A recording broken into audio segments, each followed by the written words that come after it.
ভূত বলে কিছু নাই, সবই সিটার বাটপারি। কোরআন শরীফে জিনের কথা আছে। যারা কয় জিন নাই তাকে কইও কোরআন শরীফের কথা। সূরা জিন 17 বার আর 11 বার আয়াতুল কুরসি পইরা কইও জিনে ডাকতে, দেখবা জিন আহে কি।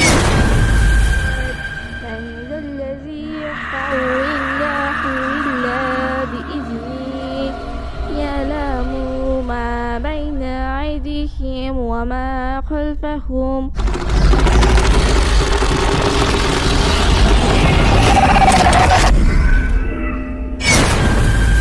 আমার কাছে আছেন কেন? আমি কি করব?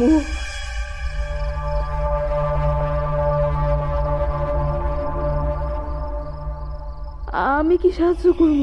এই এই মোনার মা, আমি তো এমনি দেখছি, দেখতেছি বাদাম যাকে সত্যি উড়ো না। কি কি ব্যাপার? দেখতেছি আরে উড়ো না। জিন আছে কিনা। এই মোনার ঘরে কেটা? আপনি চলে যান।